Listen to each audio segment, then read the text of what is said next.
Okay, so for our first problem, we're going to be looking at normal strain. And we have an example of a rod hanging from a pivot point here. And it says that the rod shown in the figure is subjected to an increase in temperature along its axis, long axis, which creates a normal strain in the rod of epsilon sub z is equal to 40 times 10 to the minus third z to the 1/2. Okay. What it asks us to do is find the displacement of the end of the rod, basically how much it moves from its original position, and then the average normal strain in the rod. Okay, so this problem is looking at normal strain, which is an elongation or a contraction per unit length.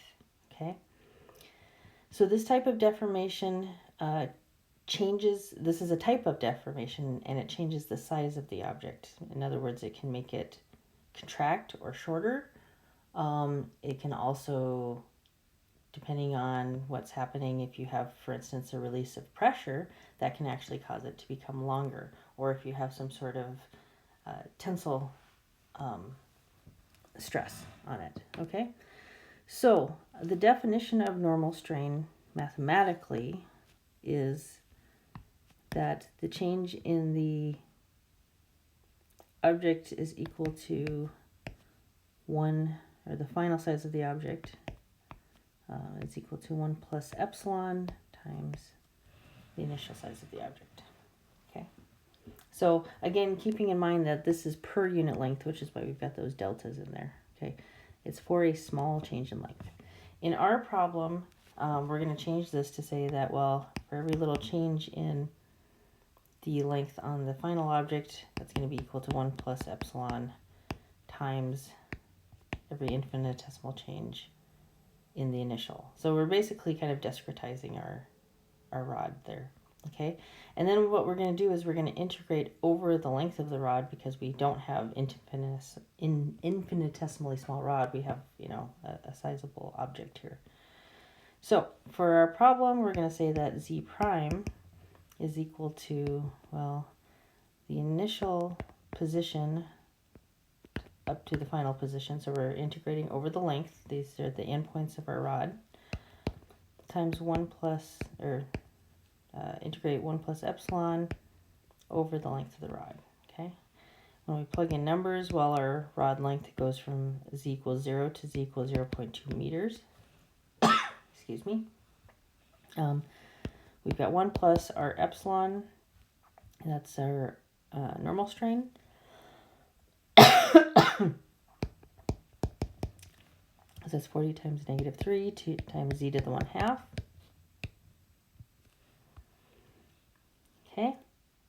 And when we integrate this, the first term becomes just z, and the second term is 40 times 10 to the minus third times 2/3 times z to the 3/2, integrated from 0 to 0.2.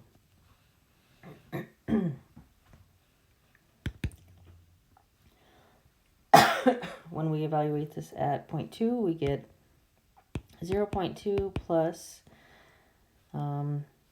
the 40 times 10 to the minus third times 2/3 ends up becoming 0.0267 times 0.2 to the 3/2.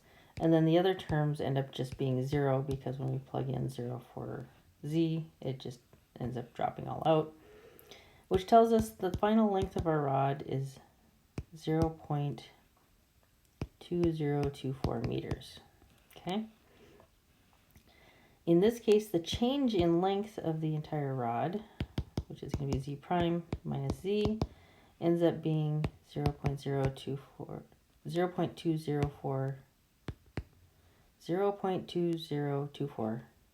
minus 0.2 meters. And that tells us that it's equal to 0.0024 meters. Okay, so that's how much the length of the rod changed. Okay, to find the average normal strain, we're going to take basically the final length minus the original length over the original length. I don't like the way your book does this, because they use deltas, and I think they actually mean final lengths, but this is how it's written in the book. The way I would write this is I would write it as S prime, which is the total final length minus the initial length over the initial length. But anyway, just keep in mind that that's what we're doing. So our average normal strain will be 0.2024 meters minus 0.2 meters over 0.2 meters. And that tells us that the average normal strain will be 0.012. And then we're going to actually put units here. So it could be meters per meters. If in this case, if we had millimeters, it would be the same thing. Millimeters per millimeters. You would think that this would be unitless, but the thing is, nothing says that we have to use the same units on the top and the bottom. So when you're giving the average normal strain, you definitely want to be including units for what your numerator and what your denominator